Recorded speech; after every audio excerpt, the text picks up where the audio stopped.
This episode is brought to you by Progressive Insurance. Do you ever think about switching insurance companies to see if you could save some cash? Progressive makes it easy. Just drop in some details about yourself and see if you're eligible to save money when you bundle your home and auto policies. The process only takes minutes, and it could mean hundreds more in your pocket. Visit Progressive.com after this episode to see if you could save. Progressive Casualty Insurance Company and Affiliates. Potential savings will vary. Not available in all states.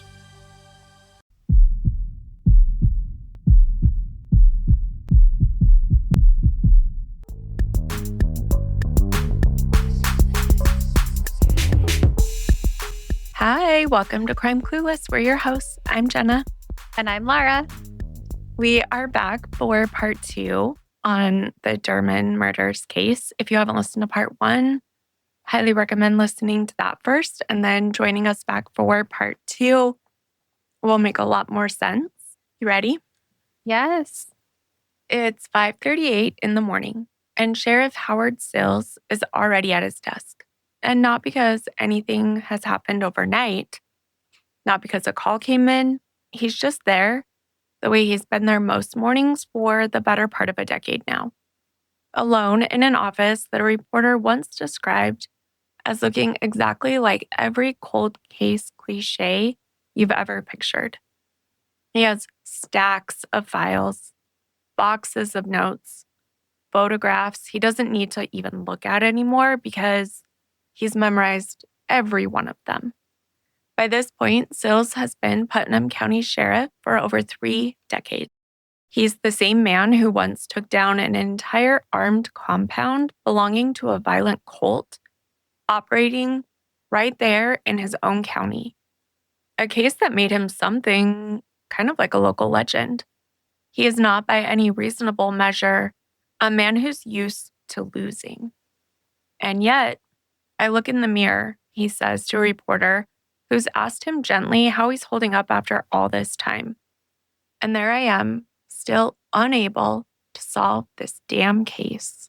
10 years, then 11, then 12. Sheriff Sills has now spent longer trying to solve the murders of Russell and Shirley Dermond than most detectives spend on their entire career's worth of cold cases combined. And in that time, he's chased mob theories, cult theories, alligators, psychics, a man in red shorts with a knife, and a psychic love interest theory sent to him in hundreds of pages of unsolicited notes. None of it, though, has given him a name. But in recent years, quietly, carefully, without much fanfare, something has actually changed. There's DNA now. Real, physical, laboratory-confirmed DNA sitting on a piece of Russell Dermond's own clothing. And it doesn't belong to Russell. It doesn't belong to Shirley. It belongs to someone else. Somebody knows who did this, Sills says. This is part 2 of the Dermond murders, and this time we're going to find out just how close or how far that somebody actually is from finally being named. Before we go any further into the investigation itself, I want to introduce you properly to the man at the center of it. Because if you've looked at any of the photos from this case, you've seen him. Sills is in almost every single one of them, standing in front of stacks of files, sitting at a cluttered desk. And I think if we're going to spend this much time with his voice, his quotes, his frustration, you should know a little bit more about him. Yeah, for sure. It sounds like he's working really hard on this one. And it is interesting to know a little bit more about him and maybe why this case haunts him. Yeah. Howard Sills isn't some outside investigator who got assigned to this case. He's described in his own local paper as a hometown boy. This is his county. He grew up here. And by the time the Dermonds are killed in 2014, he has already been Putnam County Sheriff for 18 years, on top of decades of law enforcement experience before that. So we're talking about a 40-year career by the time this case even starts. So this isn't some new guy trying to make a name for himself. He's already very well established in law enforcement by this time. Exactly. Very established is the exact right way to phrase that. And here's the case that actually made him something of a legend that we mentioned. Years before the Germans, Sills led the investigation that eventually took down the Nubian Nation. This is a compound right in Putnam County, run by a cult leader named Dwight York, who went by Malachi York to his followers. It was a genuinely dangerous, heavily armed compound, and the investigation Sills led into it eventually uncovered horrific abuse. York pled guilty to child molestation charges and was sentenced to 135 years in prison. Wow. So before any of this, Seals had already taken on something really huge and won. Yeah, won decisively, which is important context because it tells you Sills isn't a man who's used to a case beating him. And yet, this is the case that seems to. He says as much himself later on when a reporter asks how the German investigation compares to everything else in his career. His answer is just, I've never had a case go this long. Such a plain way to say that, but really heavy. I'm sure that really did, like I said, haunt him. And I think so too. Just stayed on his mind. Yeah. It's very true to how Sills talks in general. He's not a flowery guy. When he's trying to describe how slow and grinding this investigation feels, in the very first Telegraph interview he did back in 2014, he says the probe feels like plowing hard ground at Rockville with a dull point and a slow mule. That's such a specific, like old-fashioned image that draws up there. It does. You can immediately see it, right? Yeah. I think him using that specific language tells you he's plain spoken, rural Georgia sheriff. He's not putting on a performance for the cameras. And you can see that same bluntness show up again and again. Early on in the case, he tells a reporter flatly, I've got so little to go on. Later, describing the person or people responsible, we mentioned this in part 1, he doesn't reach for careful diplomatic language. He just says a particularly brutal savage. So he's really not trying to manage public perception. He's telling people exactly what he actually thinks about it. Agreed. And that's why I think I kept pulling his quotes as I kept finding them, because it's just different from what we see so often, right? Yeah. I think that honesty is part of why this case got as much attention as it did over the years. People trust what he says because he's clearly not sugarcoating any of it, even when sugarcoating it would probably be easier for him. Now, here's where I want you to see him as a person, not just the sheriff giving quotes to reporters. In 2017, 3 years into this, a reporter actually catches him at home, not in his office, not at a press conference, sitting on his own back porch, cigar lit, just talking. And even there, off the clock, in his own space, he's still working the case out loud, sharing new theories, talking through where he wants to go with the case next. So it's not really just his job. It's something he's carrying with him all the time. It seems like all the time. And he says this almost word for word, years apart in more than one interview, that he thinks about this case every single day, no matter where he is. At one point, he says, I travel all over the United States of America. The first thing people ask me, no matter where I go, is about the Dermond killings. This case has basically become attached to his name permanently, whether he likes it or not. Kind of a strange fame to have, people recognizing you for a case you couldn't crack, and such a horrific case too. Such a horrific case. And very much to his credit, he doesn't seem to run from that. In that same conversation, he's asked whether people seem to bring it up specifically to needle him or get under his skin. Like, oh, they never solved that one, did they? He says he's got an answer ready. Quote, well, you're looking at they, and they ain't give up yet. That's such a great line. Such a good encapsulation of really who he is. Yeah, agreed. By 2024, 10 years in, a reporter visiting his actual office described it, like we mentioned, almost like a caricature of a cold case detective's workspace. Cramped, the stacks of files, papers everywhere, and then says, quote, a balding, bespectacled sheriff sitting in the middle of it all. Entombed is the word the article uses. By a decade of what it calls, quote, fruitless toil. And Sills, in that same visit, says something that I think is one of the most honest things you can say about the entire case. He said, quote, it bothers me a great deal. I know of hundreds of other cases that are not solved, but they're not mine. And it's so frustrating. So even though he knows logically that some cases don't get solved, he can't let this one go the way he might be able to let go of somebody else's. Or, maybe he doesn't have any other cold cases that are so grilling and just frustrating for him, I think so.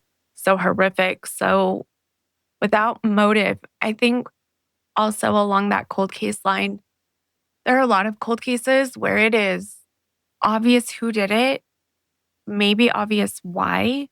They just don't have what they need to be able to name a suspect. They don't have the evidence to be able to take it to a prosecutor.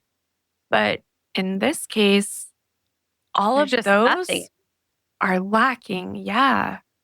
I think all of that to say that's the version of Howard Sills that I want you to hang on to as we go through the rest of it. Not just the sheriff working the Dermond case, but a man who took down that armed cold compound, who built a 40-year career on solving hard things and has spent so long trying to solve this one case, longer than anything else he's ever worked on. And who says for the first time in 18 years as sheriff, he genuinely doesn't know what else to do.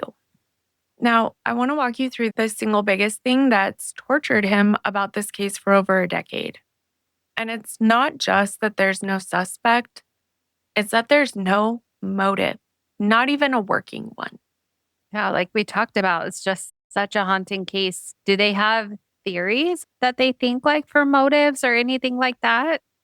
They have theories, plural, and we're going to get into a bunch of them in a minute because some of them are wild.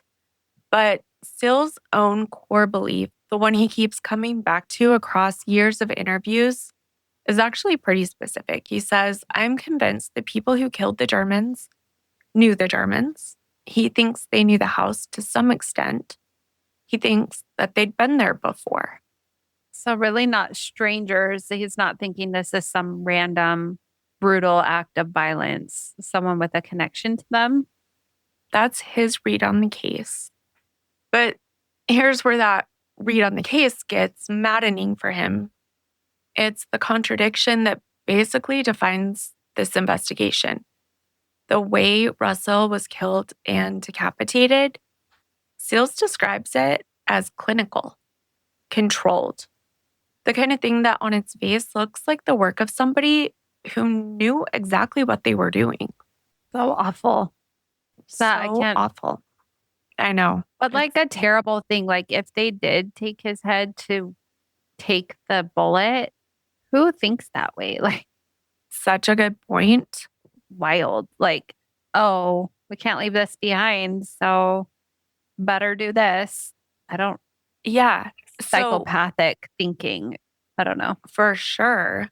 And along those lines, did you bring the tools to do that? Did you take Is that why he was in the garage? Right. Did you clean it up? So many questions. Yeah. Was that part of it premeditated? That isn't a rage killing. So No. why? Why did you do this to this sweet Elderly man. elderly couple? Yeah. Now, the opposite of that, though, and the part that is so puzzling, when you look at how Shirley's body was handled, it's the opposite. It appears haphazard. Sale's own words, a professional would never do it the way this was done. He puts it almost bluntly. A professional assassin shoots you in the head with a .22 Magnum. They don't beat a woman with a bat or whatever she was beaten with, then tie her feet with inadequate anchoring. So what by that you mean the concrete blocks weren't enough to keep her down. That's why they were able to find her, right? Correct. Yes. That's exactly what he's pointing out. And, if this were a professional hit, disposing of a body is not the part you get sloppy on. And yet here, the weights they used weren't sufficient, which is part of why she was findable at all, tangled in those submerged trees instead of staying fully sunk. So you've got one victim handled with what looks like real precision, and one handled in a way that undermines the entire professional read. Sills is still stuck trying to reconcile those two things for years. How can a double murder, one piece of it look professional, measured, and controlled, while the other is haphazard and almost sloppy? So it's like two different personalities showing up at the same crime scene, really. Yes, that is a great way to put it. And it's part of why the multi-killer theory persists as long as it does. Because maybe it's not one contradiction, it's two different people with two different levels of control, maybe each with their own kind of motive, doing two different parts of this. Now, on top of all that, even the FBI's own behavioral profilers haven't been much help narrowing things down. At one point, they give Sills a profile to work from, telling him to be on the lookout for someone who's, quote, a gun and knife enthusiast. So like half the country. Totally. And specifically where they live, most of the county. It's so vague, it doesn't help at all. His response almost verbatim, he says, quote, that eliminates just about no one, at least in this part of the country. Which, if you know anything about rural Georgia, is fair. That's not a profile that narrows a suspect pool. That's a profile that, according to Sills, describes half the men in Putnam County. So even the experts brought in specifically to help, they're giving him something he basically can't use. Right. And I think that part of it, when he is responding to questions about this case specifically as not being solved, he's not the only one working it. And the experts that should be there helping and giving him more to go off of, they're lost as well. They don't know what to even make of this. And that's got to be part of what makes this case so uniquely frustrating. And really, it's not that investigators haven't tried. It's not that they have a super abundance of suspects. It's that every single avenue, every single piece of forensic evidence, expert profiling, community tips, all of it keeps running into a wall. It's not just Sills who's wrestling with the lack of motive. It's the neighbors. It's the Dermond's children. It's also the Dermond's own pastor, a man named David Key. He has an interview where he talks about how the community itself is struggling to even conceive of who could be responsible. He says most people in Putnam County refuse to believe that someone local could be capable of this. His words, this kind of evil seems very un-American. And then he says something that I think is a pretty good way to describe it, especially this case in a small town. He says people aren't so much afraid as they are haunted. Yeah, that distinction actually makes a lot of sense. It's not that everyone's living in fear day to day anymore. It's that it just never leaves them. Yes, exactly that. And that's the emotional backdrop against which every single theory we're about to talk about gets floated, investigated, and really almost every single time rolled out. So, with the motive vacuum, I want to run you through all the theories really that get floated publicly over the years. Once a case like this goes cold with no obvious motive, people really try to fill that silence with something. And the range of what got suggested here is honestly wild. You ready? I think so. I can already imagine with no suspects, no motive, no nothing, what people are going to come up with. It is the full range. Oh, I'm sure. The most straightforward option, home invasion or burglary gone wrong, except nothing was stolen. So, really, that one doesn't hold up, even though that's the one they want to look at first. There's the theory of a professional hit. We just talked about why Sills doesn't buy that one either, though, given how Shirley's body was handled. They float the idea of mafia or organized crime, partly fueled by speculation tying back to Mark's death in the year 2000. And remember, investigators ruled that connection out explicitly more than once over the years. They float the idea of a religious cult. Interesting. I did have a question about Mark's death. Did he, I know he was murdered in that the drug deal gone wrong. Was anyone else killed when he was? The only thing I was thinking, if someone else was killed by him in some kind of shootout or something, some part of that bad deal gone wrong, maybe their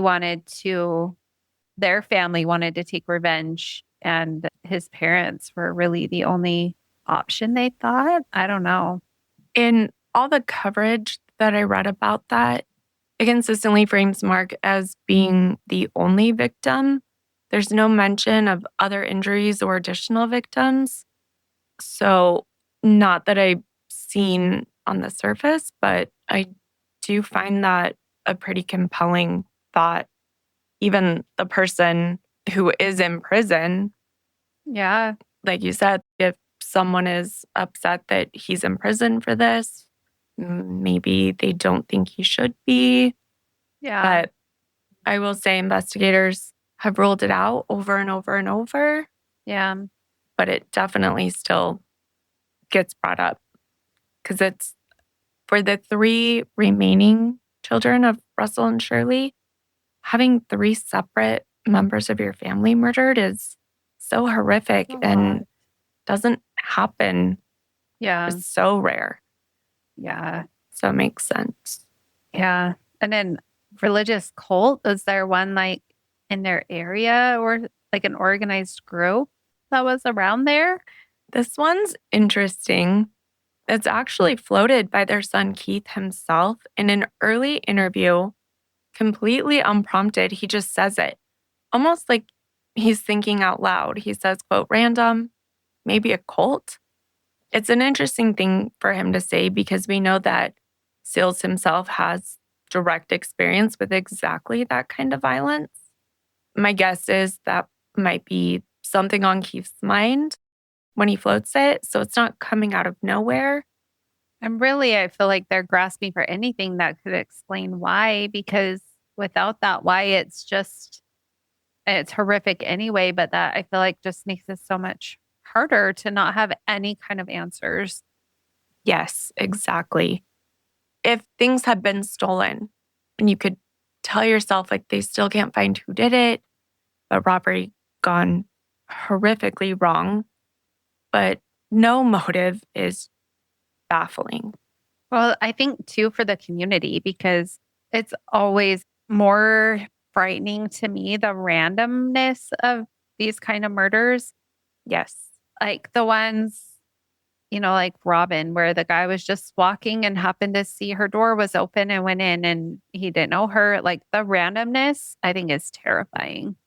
Oh, absolutely agree. That keeps me up at night so much more than Yes. The other ones, even though they're so awful, the randomness. When you have a reason, it Yep. makes it so you can, I don't know, nothing feels good, but at least you can explain it, why that happened. Especially, I think, for the neighbors, the other ones that have, their own docks to the lake, thinking this could just be a random person that came up to their house and did this. Who's to say they're not going to come back? They haven't got caught. They don't even have any ideas. Yep. That's scary. 100%. So terrifying. But they did not sleep well for a while. And it totally makes sense that they had the surge in gun sales, all the alarm systems going up. Yeah, for sure. Now, if we keep going down the theory list, a handful of people speculate it's a decades-old extortion plot involving Middle Eastern extremists. Others say terrorists, generally with no more specifics than that. And then, and this is a real quote, I'm not exaggerating, the single craziest tip investigators receive, according to Sills himself, is that it was a female alligator hunting for food for her young that was somehow responsible for what happened to Russell and Shirley. I don't even have words for that. But yeah, especially, I mean, maybe you could see that at the beginning, but once they found Shirley's body, but also, how does an alligator get up into their house with no signs of any struggle or anything? Totally. Yeah, that does not make any sense. Hopefully that was one that came through before they found her body. That's a good point.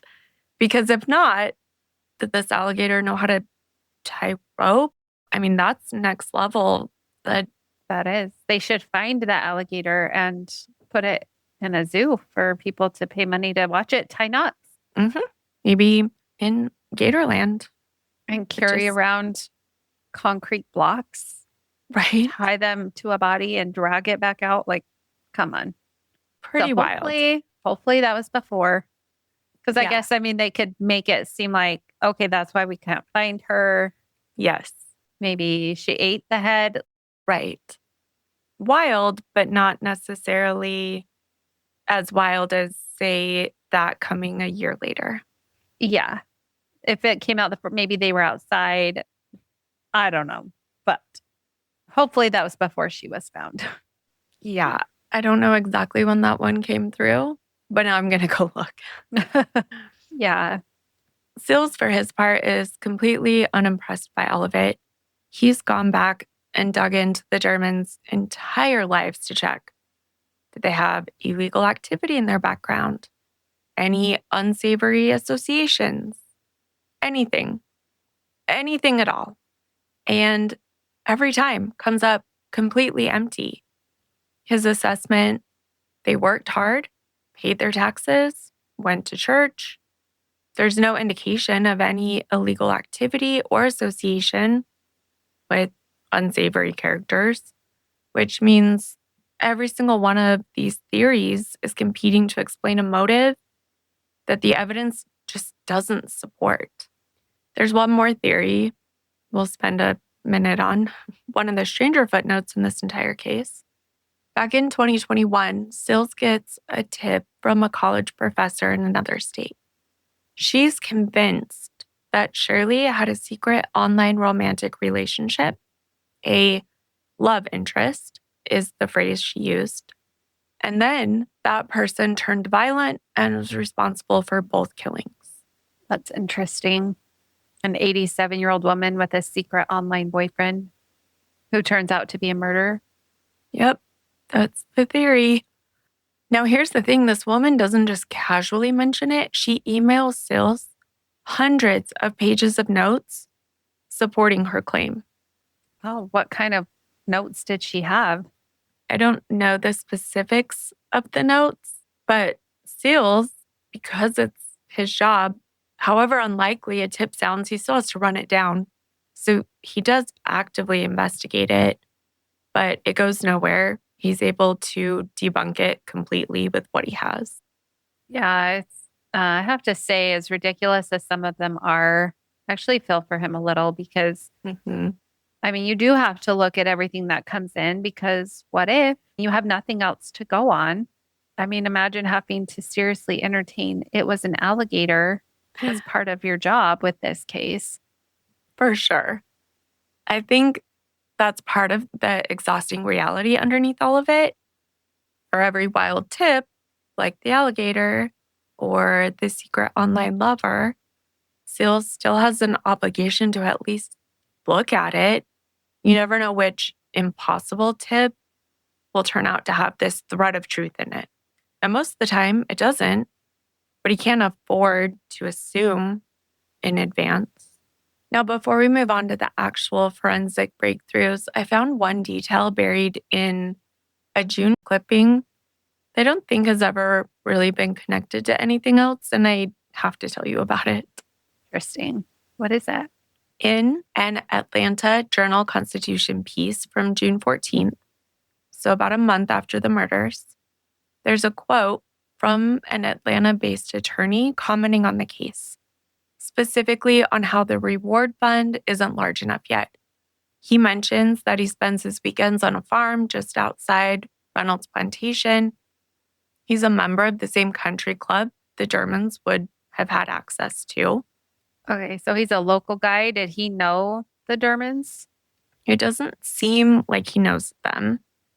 And in 2014, it just seemed like a quote from a local guy commenting on a local case.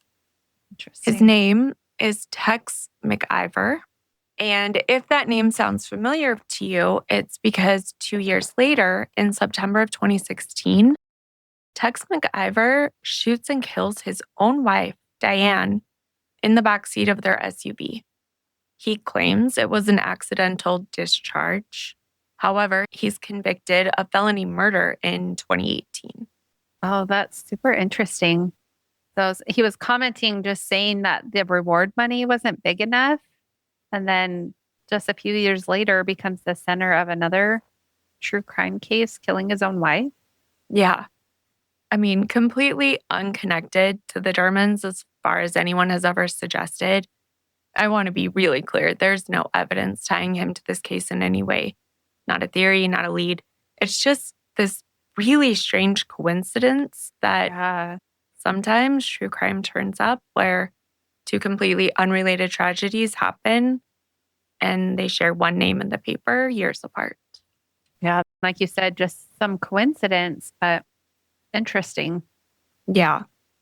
Something that really, if you wrote it in a fiction movie or something, I don't think anyone would believe it. Yeah. But I still want to tell you about it because I found it really weird.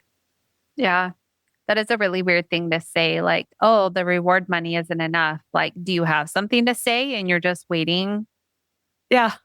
Like, it's kind of bizarre. I don't know. It is really odd. Now, the last thing before we talk about forensics, the closest thing to an actual witness this case has, a neighbor reports seeing a man in the Dermonds' yard on May 3rd, so the same weekend they're killed. But the neighbor can't say for certain whether it was Russell himself or someone else entirely. Seals at the time calls it the closest thing we've got to a witness, which honestly tells you a lot about how little else there is to go on. Yeah. And even one possible sighting isn't really usable. It can't say if it's whoever did this or help confirm timing for when it happened. Like that's rough. It's basically the story of the first several years of this investigation. I mean, theory after theory, tip after tip, and nothing holds up under any kind of scrutiny. I want to take you through one specific night about a year and a half after the murders. I think it shows you exactly what it's like to live inside this community that's already primed to be afraid or still really feeling the haunting of it all. So this happened in the same neighborhood we're going to talk about? Like one of their neighbors? Yes. Okay. It's September 2015. Few hours before daybreak, a man who lives in Great Waters, same neighborhood, gets woken up by his dog barking around 3 a.m. So he gets up to look outside. there's a man standing outside wearing nothing but a pair of red shorts, holding a large knife. Oh, that's scary. And it's only less than a year and a half later in the Yeah. same neighborhood. So you can imagine what that does to somebody. The resident calls 911 immediately. It turns out this isn't an isolated sighting. As deputies start responding, they realize this man has been going car to car through the neighborhood, slashing tires. By the time he's done, because deputies show up, around 20 vehicles have had their tires cut, most of them more than one tire each. Wow. Do they find him even though it's still dark, like the middle of the night? That is one detail about this that I kind of love. They hear him before they see him. Deputies are able to track him through the neighborhood by literally following the sound of tires popping as he keeps going. A deputy spots him, orders him to stop, and instead, this man drops the knife and bolts. He gets chased down and is eventually tackled right on that golf course. Of course. Once he's in custody, he's combative. He kicks out a window in the back of the patrol car on the way in. At his first court appearance, his explanation for the whole episode is basically that he'd been drinking. His own family isn't much more reassuring. His father describes him to Sills as someone who's, quote, insane, but who's never actually been legally found unfit to stand trial. So this is someone with real ongoing problems, it sounds like, not just a one-off bad night, according to his family even. Yes, exactly. When Sills digs into his background, it turns out this isn't his first serious incident either. He led Putnam deputies on a high-speed chase back in 2005. More recently, he'd been arrested close by in a neighboring county after making terroristic threats during an incident with his own wife. That arrest is actually what put him in prison for about 4 months earlier that same year. He'd just gotten out that July, moved in with his father, who lives in Great Waters, and was already failing to check in with his probation officer, which should have triggered a new warrant for him before any of the tire popping ever happened. Yeah, totally. So the system already had chances to catch this before it turned into the whole neighborhood panicking at 3 a.m. Yeah, that's basically Sills' own read on this. He says, almost resigned, this man, having many previous problems, was ravaging my community. And perhaps had that neighboring county signed a warrant for him, this might not have ever occurred. Do they think there was any connection between him and the Dermonds case? No, importantly, no. Sills addresses it directly and immediately. He says there appears to be no connection with the Dermond murders at this time. When a reporter asked him point blank if this man could be a suspect, Sills is pretty blunt. He said, I doubt it. I really do. He does say they'll obviously look into his background just to be thorough, especially given the knife and the location, but nothing ever comes of it. It's a genuinely terrifying night for that neighborhood and turns out to have nothing to do with the case they've been living under the shadow of for all this time. Right. Nothing to do with it at all. It's just a completely separate, real crisis happening to unfold in the one neighborhood in Georgia, really primed to assume the worst. And I think that tells you something important about what living in Great Waters was actually like by 2015. Every strange noise, every unfamiliar face, every incident like this, it all gets filtered through, could this be connected? Oh yeah, everything you would have to filter through that because they don't have anything to go on. Yeah, everything you'd have to think, is this connected? Is this part of it? It's just life happening to overlap with trauma, really. Absolutely. And then, after it does happen, everyone goes right back to waiting. let's shift away from the theories and spend some time with the people who've really been living inside this for 12 plus years. We've really not talked about what life was like for them other than their quotes about the case, really. Yeah, I know we've talked about Keith a little bit and had quite a few comments from him. How were the other kids doing with this too? So the Dermonds had 2 sons and a daughter. And like you just mentioned, Keith really becomes the sibling who does most of the talking to the press. Was he the oldest? Well, Mark was the oldest. Yeah. I'm not sure about the order of the other 3.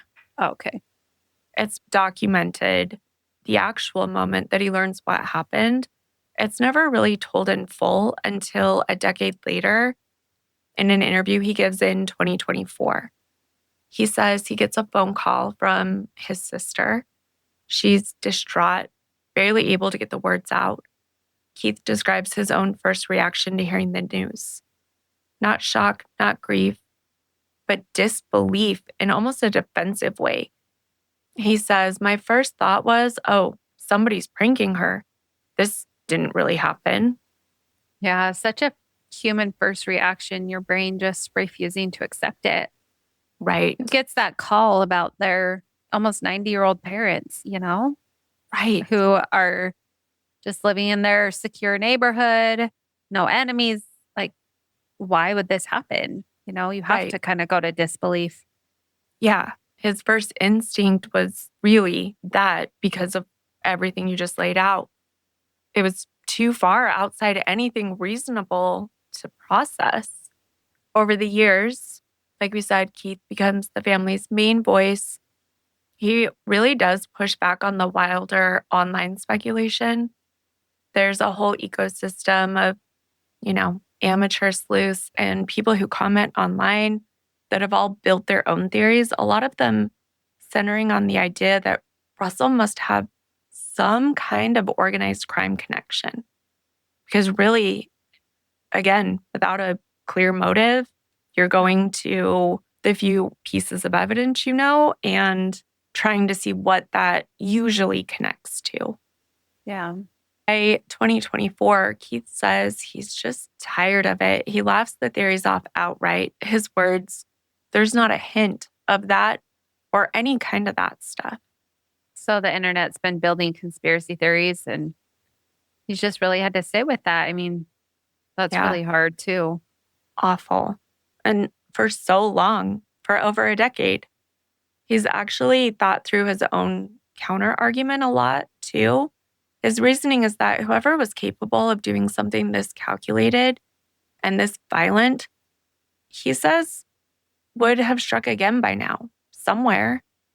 And they haven't. His exact words, it's just very weird that there's no other crime that even comes close to fit that pattern whatsoever, which is really a sharp piece of reasoning. If this were an organized crime hit or a serial pattern, because of course a serial killer has also been floated, you'd expect an echo somewhere else. And in 12 years, there hasn't been one. So even the theory that would feel the most, quote, solvable, organized crime, someone with a pattern, that doesn't really hold up either. No. And in that same interview, Keith says, for my brother and sister and I, it's almost to the point now, after 10 years, it's almost not even about justice you want. Like, why? That's what drives us nuts. So he's saying the why of it all. You want the why. That's what is eating away at them. Yeah, they want that understanding. Yep. He says he believes that whoever did this, whether it's ever caught in this life or not, will eventually receive what he calls the deserved punishment, even if that only comes in the afterlife. But in the same breath, he circles back to something much simpler and more painful. I just love to know what the heck happened to 2 people that just didn't deserve that at all. And then he adds, they were in their late 80s, but they were healthy. My mom was winning bridge tournaments and doing crossword puzzles. They were avid readers. They were socially active. Really, they could still be alive right now. That is That last part is pretty devastating. Not they were old. This was inevitable eventually, but they had years left and that was taken from them. Exactly. This wasn't two people who didn't have full lives. This was two people who, by every account, could have had 10 more years together. And it was taken from them for a reason nobody has ever been able to explain. The pain hasn't stayed in the past either. Just this year in 2026, Brad, their younger son, and his wife Erin sit down for an interview. And Brad is visibly emotional even now. He says simply, from the moment that we were notified of this, we were in total horror. Still just horrible. And like Keith said, just not knowing why, that just makes it, I don't know how you ever feel any kind of peace, you know?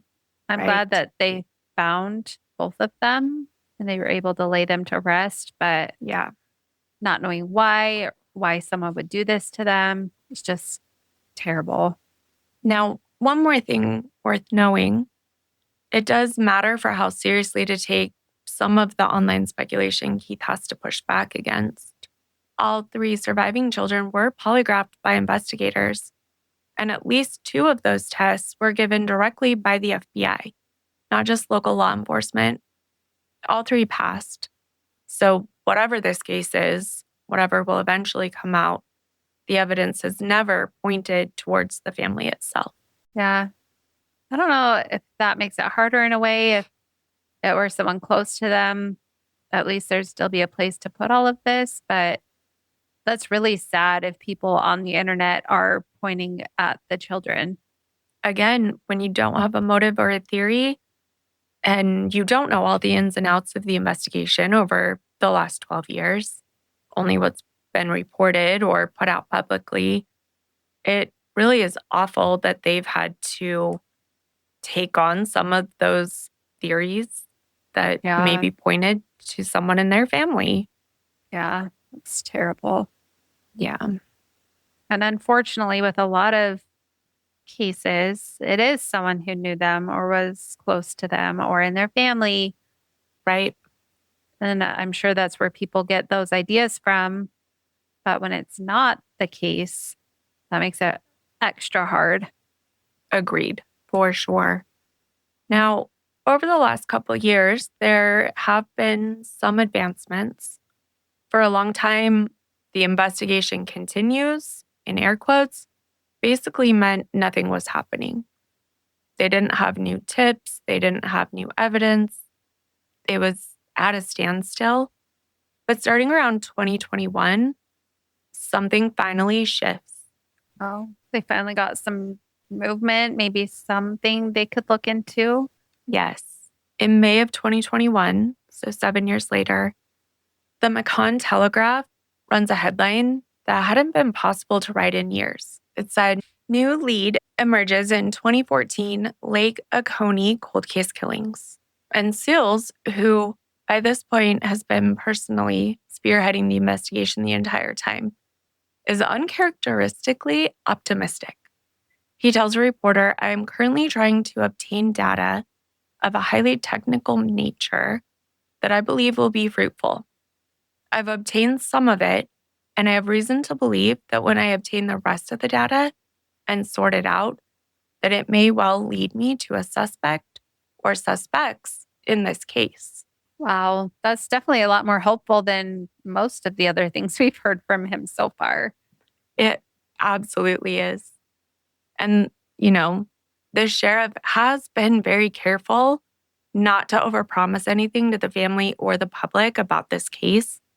So when he says something may well lead him to a suspect, that's meaningful just by virtue of him saying it. Now, he won't confirm exactly what this data is, but he does say enough to make an educated guess. He says investigators are, quote, "now analyzing data to see if we can identify persons who were in the proximity of both locations at the time we suspect the murders occurred." So are they looking at like phone location data, figuring out who was physically near the house and where Shirley's body turned up at the right time? That's what it sounds like to me. a cell phone geolocation. It has become more common. I've actually heard recently that they're not doing it anymore, but they were in the early 2020s.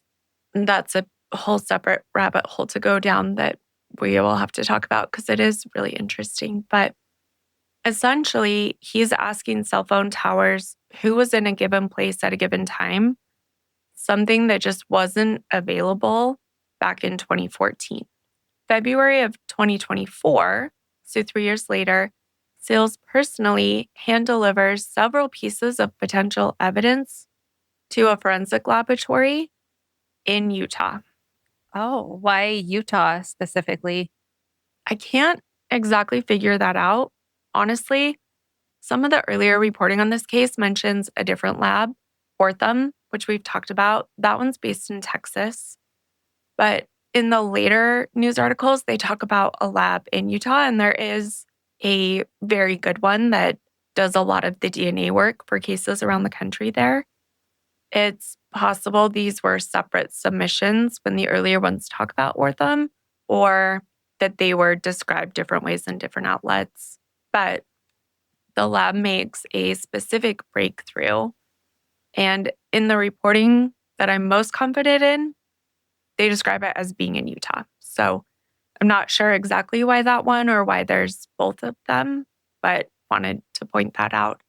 Did they say what they found? At least one of the items that Sills submits is a piece of Russell's own clothing. The testing comes back showing DNA from an unknown individual, not Russell and not Shirley. The method used is specifically touch DNA. Sills described it himself as being able to detect, quote, minuscule samples of skin cells left on an item that has been casually touched. So they're saying someone touched his clothing even briefly and left a trace of something behind without maybe even realizing it. Yes, exactly. Sills makes an interesting observation about why this evidence may have survived undetected for so long. And you can probably guess. He says, I don't know if criminals at the time would have been concerned about touch DNA because back in 2014, this technology wasn't nearly as refined or as commonly used in casework as it is now. It's really in the last few years that touch DNA has started coming up more often. Whoever did this may have been careful about fingerprints. They were careful about an obvious struggle, but touch DNA wasn't something the average person or even a careful one would have thought to try to guard against a decade ago.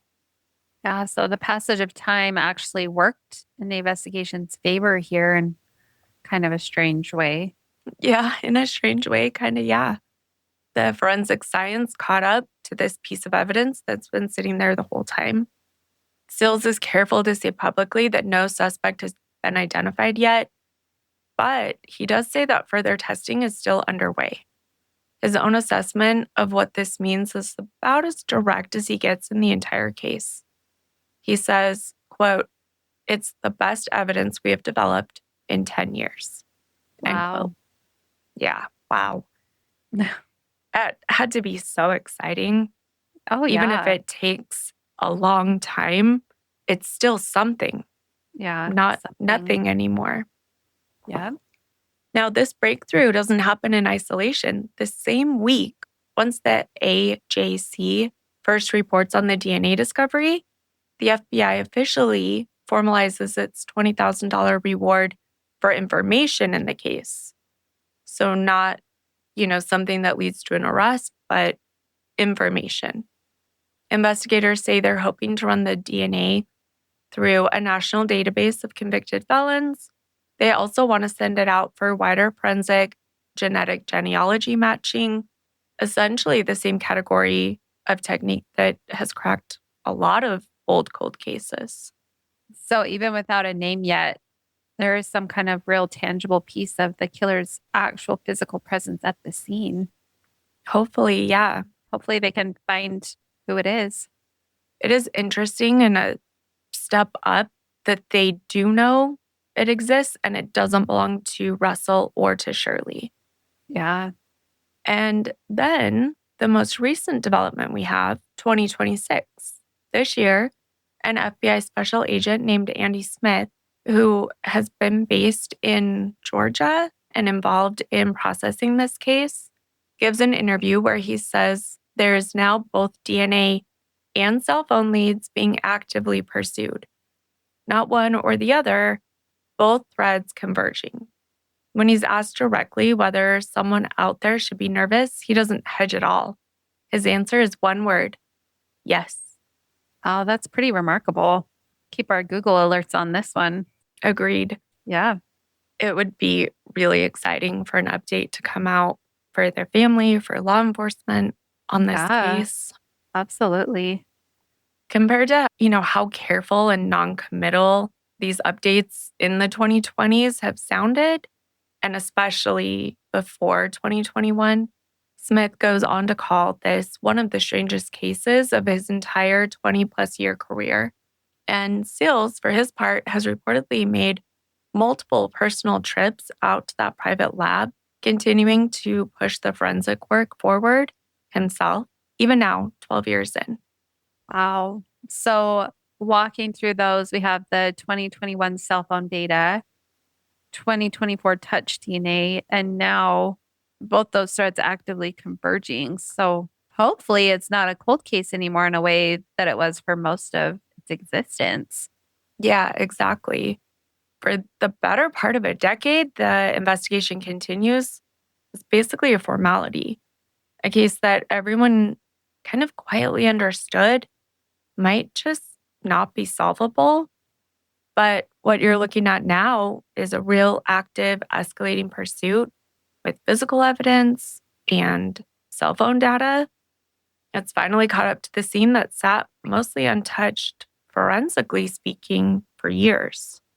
Now, today in July 2026, when we're recording this, it's been more than 12 years. Not one person has ever been publicly attached to this case as a suspect, which is wild. Russell Dermond's head, despite search teams and divers, despite a decade plus of people out on the lake in boats and jet skis, fishing that same shoreline, has never been recovered.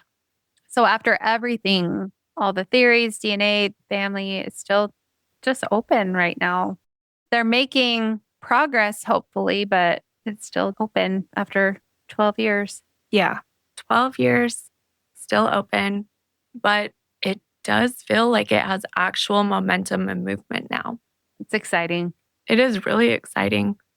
Sills said in 2019, if you want to know the truth about it, whoever did this is still out there. And whoever did this will do anything, which is kind of scary to hear. Yeah. Really admitting that it has gotten to him. Like we were saying, it's probably haunted him all this time. And for sure, that whole community. Yeah. So what happens now? Right now, the touch DNA is still being worked on. It's being run through the national databases. They're working on getting the genetic genealogy matching done. The cell phone data is still being cross-referenced. And those comments in 2026 from the FBI agent Smith suggest that both those threads are finally starting to come together in a way that they never have before. It's just really slow. When we started part one of this, we mentioned that Sills himself said somebody knows who did this. And that's not the full quote. What he actually says, the full thought is this: somebody knows who did this. They need to tell us. And 12 years in, that's still the entire case. Not a lack of effort, not a lack of forensics, not anymore at least. But somewhere out there, somebody who has never picked up the phone knows what happened. Russell and Shirley spent over 60 years married together, building their quiet, beautiful life together, a life that ended in their garage and in that lake that they had woke up to every morning for more than a decade.